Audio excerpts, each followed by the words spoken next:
Bismillahir Rahmanir Rahim. Good afternoon, ladies and gentlemen. I call to order the 26th meeting of the Economic and Social Council at the integration segment of its 2017 session. Distinguished delegates, ladies and gentlemen, this afternoon the Council will continue its consideration of Agenda Item 8, Integration Segment, with a panel discussion on policy instruments for an integrated approach to poverty eradication, to be followed at 4:30 with the conclusion of the general discussion of the segment. This morning we exchanged views and best practices on integrated policies, programs, and initiatives to address poverty at the national level. This afternoon, we will address more in-depth innovative instruments used for poverty eradication, as well as the policy environment and capacities that are necessary for their effective deployment. It is my pleasure to welcome our moderator this afternoon, Mr. Sanjay Reddy, Associate Professor of Economics, New School for Social Research.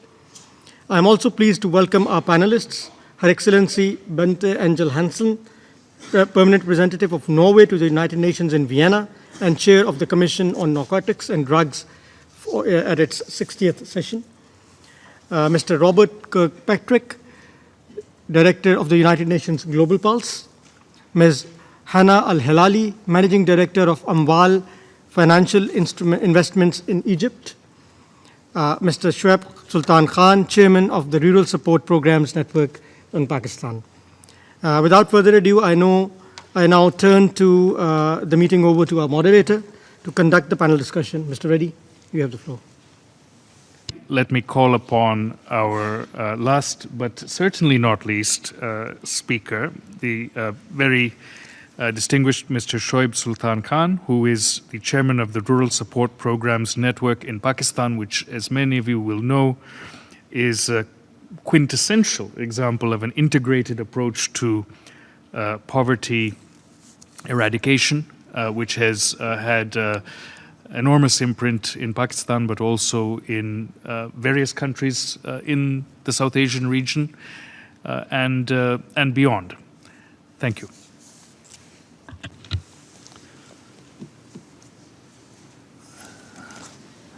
Thank you very much. Most grateful to Vice President Nabil Munir for inviting me to participate in this session. Distinguished delegates and Professor Reddy. I'm a bit nervous because my granddaughter with her 4 friends was sitting in the visitors gallery, and I'm a bit afraid of the postmortem of my speech. As the distinguished delegate from Egypt mentioned, why should we talk about poverty? If you say, how do I? This one? It's working? Okay. Look at the situation of the world. 20% of the world population consumes 80% of the global resources, and the poorest 20% only account for 1.3%. And this is a quote from Development and Cooperation Journal published in Germany, from where I picked it up. When I look back on over 64 years of my working life in government, United Nations, mainly UNICEF and UNDP,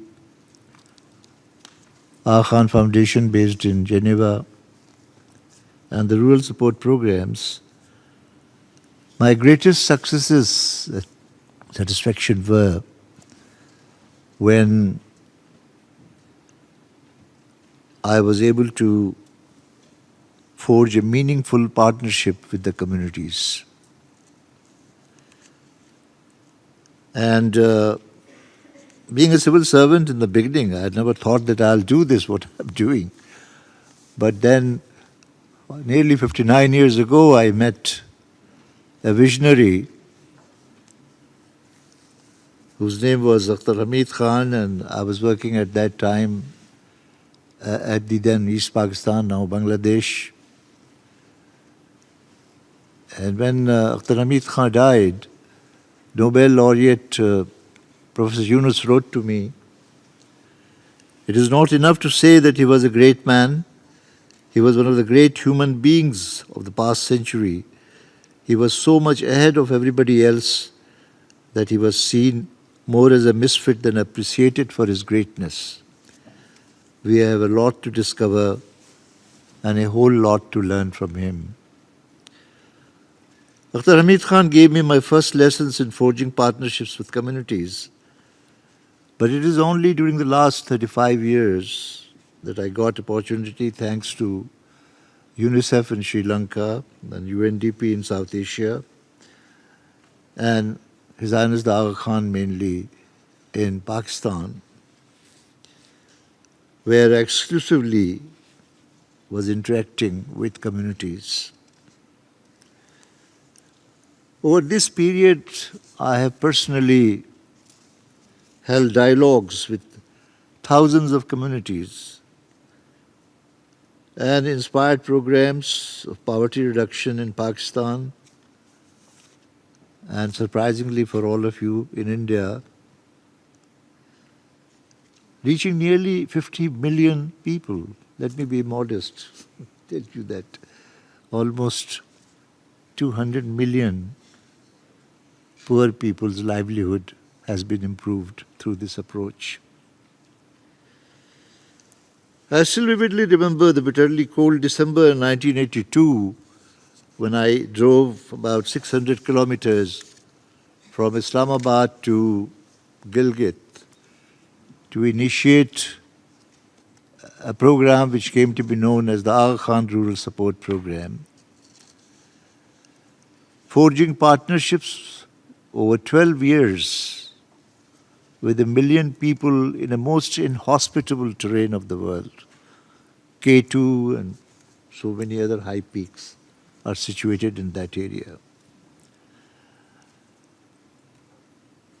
I brought them a simple message but time-tested from the days of Raiffeisen in 19th century Europe, which was followed by Japan, Taiwan, Kumila in Bangladesh, and Semolundong in South Korea. This was a message of partnership development. AKRSP was not there to listen to their demands, needs, and problems and solve and offer solutions. AKRSP offered them only a methodology, an approach, and social guidance to overcome their handicaps themselves.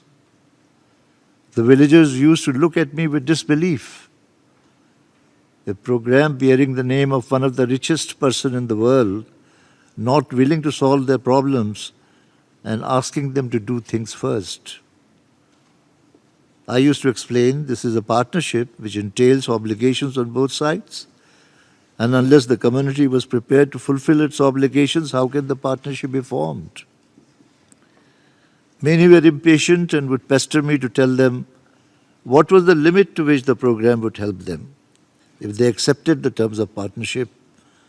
And my simple response used to be, your limit is our limit. Whatever the community can do or was willing to do was the program limit. Gradually and incrementally we moved forward. I had already learned my lessons a few years ago, earlier at Daudzai, in the frontier province of Pakistan, now known as Khyber Pakhtunkhwa. When using a blueprint approach, a portfolio of projects was prepared without consulting the communities, which later on was found to have nothing in common with what the community wanted. The micro variations in the local level demand consultation and dialogues with each and every community. I was very happy when the approach was reinforced by the first World Bank assessment of AKRSP in 1987, saying that the first 4 years of AKRSP were the missed 4 years of all World Bank rural development programs, because the World Bank projects took precedence to blueprint instead of a process approach. The KRSP did not go to the communities with a preconceived package. It left to each community to identify their potential, not only as community but also at household level. Because poverty is at the household level. Unless you reach the household, poverty is not going to be eliminated. And believe me, I have seen people coming out of poverty with my own eyes and smiles on their faces instead of abstruse statistics. The 1 million people I worked with for 12 years in northern areas of Pakistan through the Aga Khan Rural Support Program reinforced my conviction of the tremendous potential and willingness in people to do many things themselves to come out of poverty. All that they needed was a support organization to help them unleash their potential. That reminded me of what Michelangelo used to say when people used to praise his David. He would say, I have done nothing. David was already in the marble. I simply removed the superfluous material. And that's true about even the poor and poorest. All that they needed was a support organization to help them unleash their potential. Once organized, the men and women took their destiny in their own hands.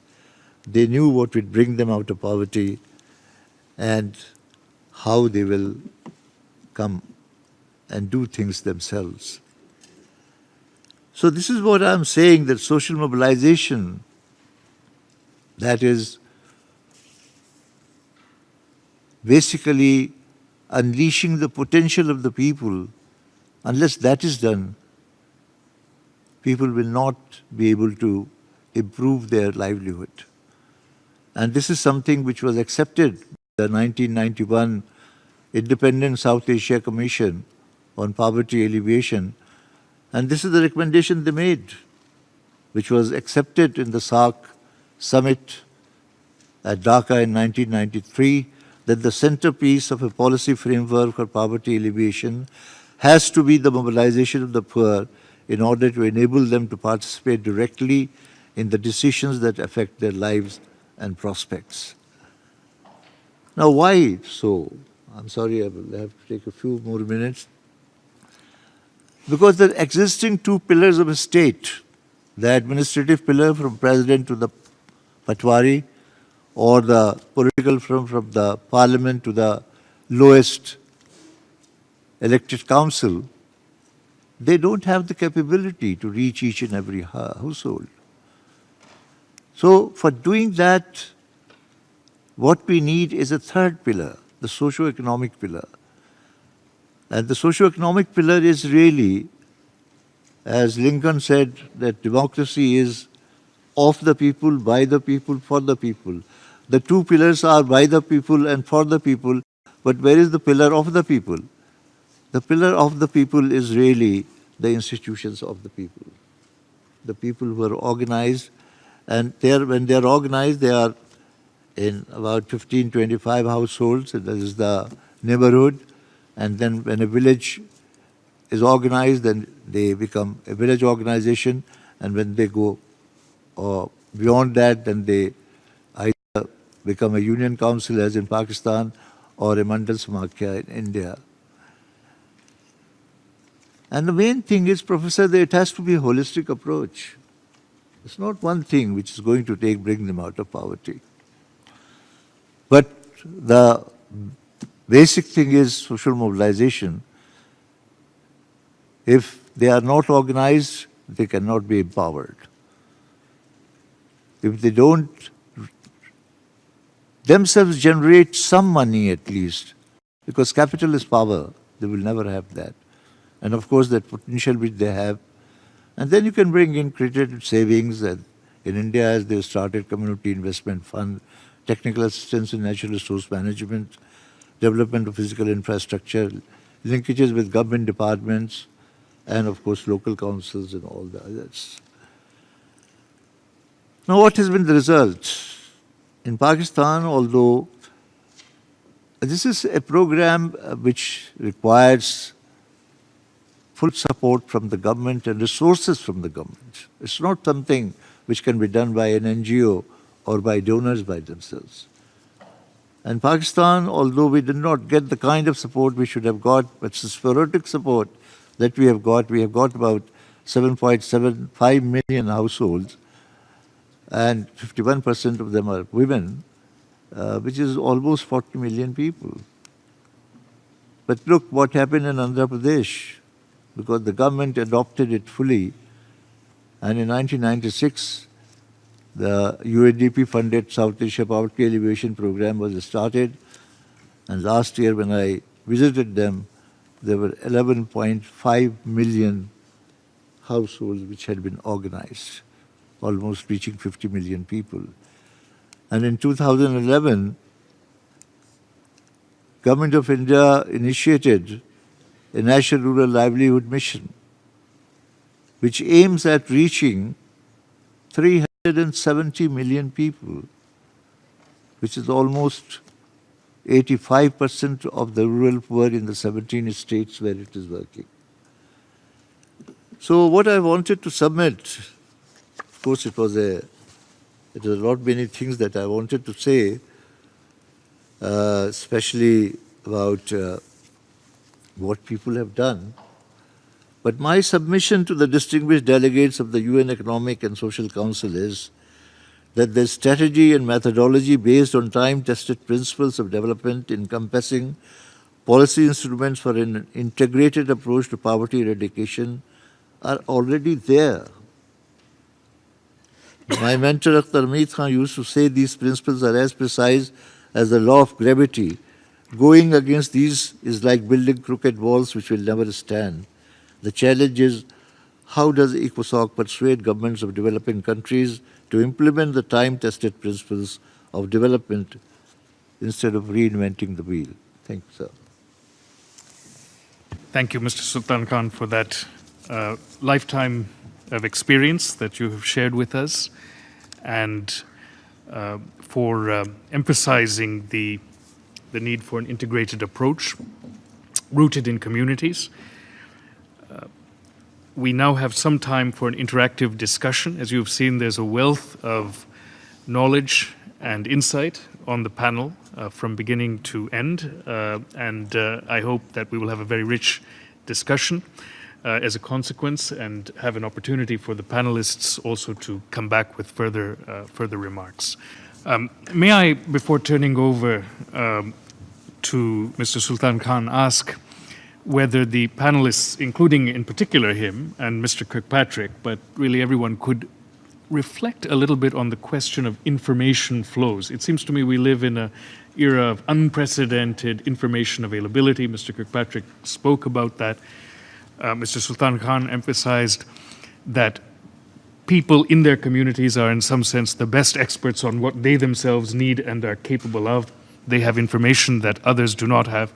At the same time, however, they can also benefit from, indeed, rely upon bridges being made between themselves and others who have crucial information or skills to provide, or knowledge to provide, which will help to empower them in different ways. For example, by connecting them to markets to which they might not otherwise have access to, or to governmental programs, and so on and so forth.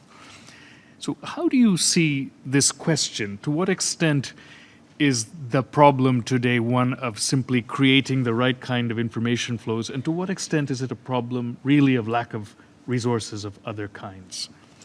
First, Mr. Sultan Khan, thank you.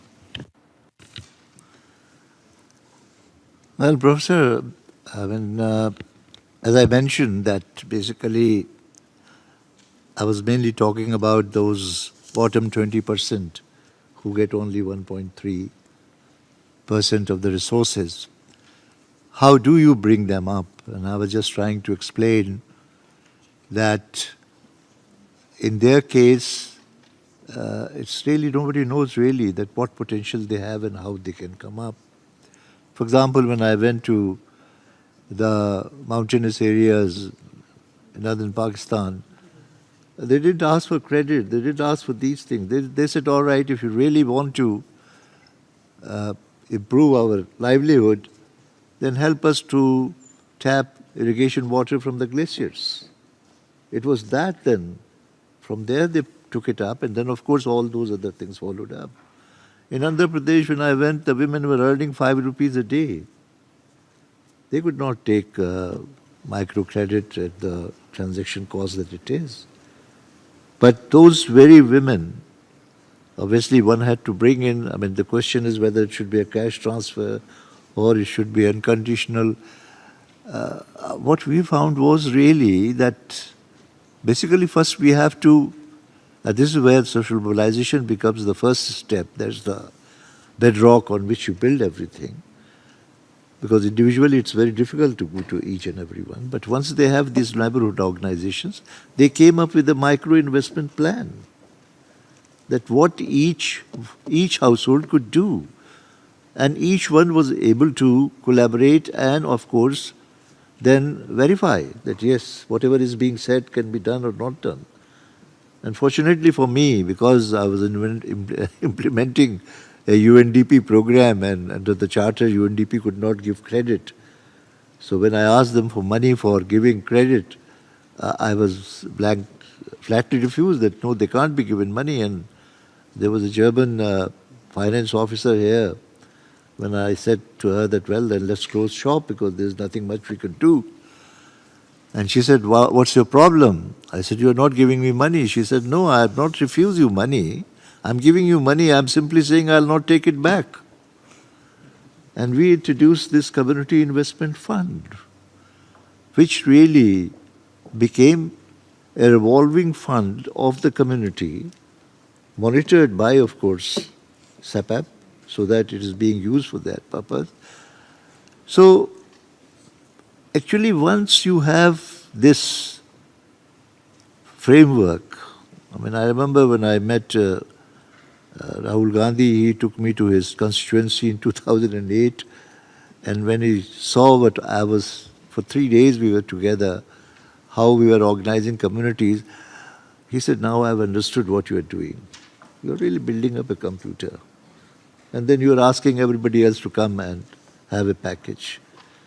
You're talking of technology. I mean, my star disciple is sitting here, Dr. Rashid Bajwa, who is the chief executive officer of the biggest, largest national rural support program. Once communities got organized, he had done everything with them. He has come up with a program called WISE, Water, Immunization, Sanitation and Education. He has used Android and got all the data about polio, about anything that you ask.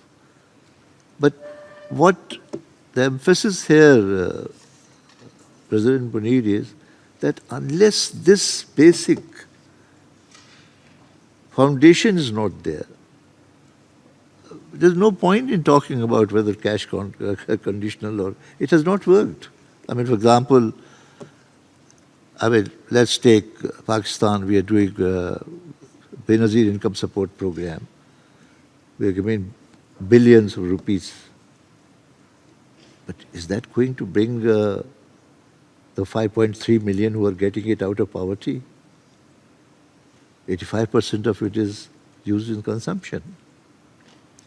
Whereas the CIF, the same, that is what we saw, that CIF, that was also cash grant, but it was linked to their micro-investment plan. And very recently, I mean, where we had worked for 5 years, 68% of those people who were below the poverty line, according to the poverty scorecard, had come above it. So, I would answer your question in the sense that please have a holistic approach. Don't talk of one sector or the other sector. That's not going to help. That will really, I mean, it will make marginal effect, but not really. And technology, information, as Professor you are saying, I mean, that's very important. I mean, it's basically, I mean, as an example, Rashid Baja was giving me that if there is a glass, a small glass, and you want to overfill it with a jug, it won't. It will all fall.